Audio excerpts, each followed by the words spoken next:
ನಮ್ಮ ರಾಜ್ಯ ಸರ್ಕಾರ ಹೇಳ್ತಾರೆ ನಮಗೇನು ಕೊಟ್ಟಿಲ್ಲ ಅಂತ. ಇವತ್ತು ಇಲಾಖಾವಾರು ಪ್ರತಿ ರಾಜ್ಯಗಳಿಗೆ ಏನು ಹಣವನ್ನು ಕೊಡಬೇಕು ನಿಗದಿ ಆಗಿದೆ.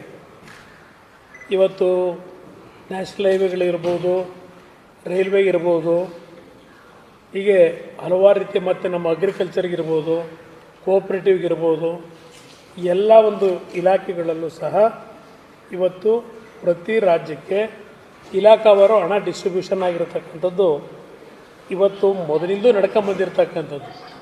ಇಲ್ಲಿ ಯಾವುದೇ ರಾಜ್ಯಗಳಿಗೆ ತಾರತಮ್ಯ ತೋರಿಸಬೇಕು ಅಂತಕ್ಕಂಥದ್ದು ಆ ರೀತಿಯ ಭಾವನೆ ಇಲ್ಲೇನು ವ್ಯಕ್ತಪಡಿಸ್ತಾರೆ, ಅದು ಸುಮ್ಮನೆ ಜನಗಳ ಮುಂದೆ ಇವತ್ತು ಸುಮ್ಮನೆ ಒಂದು ಅಪಪ್ರಚಾರ ಮಾಡ್ತಕ್ಕಂಥದ್ದಕ್ಕೆ ಈ ರೀತಿಯ ಒಂದು ಸುಳ್ಳಿನ ಕಂತೆಗಳನ್ನು ಹೇಳ್ತಕ್ಕಂಥದ್ದು ನನ್ನ ಅಭಿಪ್ರಾಯ.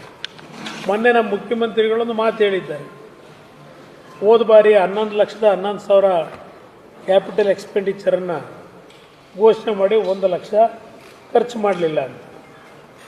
ಹೋದ ವರ್ಷ ಜುಲೈ ತಿಂಗಳಿನಲ್ಲಿ ಸರ್ಕಾರದ ಚಟುವಟಿಕೆಗಳು ಪ್ರಾರಂಭ ಆಗಿತ್ತು. ಒಂದು 3-4 ತಿಂಗಳು ಡೆವಲಪ್ಮೆಂಟಿಗೆ ಸಮಯ ಏನಿರಲಿಲ್ಲ. ಅದರ ಹಿನ್ನೆಲೆಯಲ್ಲಿ ಹಿಂದೆ ಸರಿದಿರ್ಬೋದು. ಈಗ ನಾನು ಸಿದ್ದರಾಮಯ್ಯವ್ರನ್ನ ಕೇಳ್ತೀನಿ, ಇವರ ಸರ್ಕಾರದಲ್ಲಿ ಈ ವರ್ಷ ಜನವರಿ 31ನೇ ತಾರೀಕುವರೆಗೆ ಎಷ್ಟು ಪ್ರಗತಿಯನ್ನು ಕಂಡಿದ್ದಾರೆ ಈ ಸರ್ಕಾರದಲ್ಲಿ?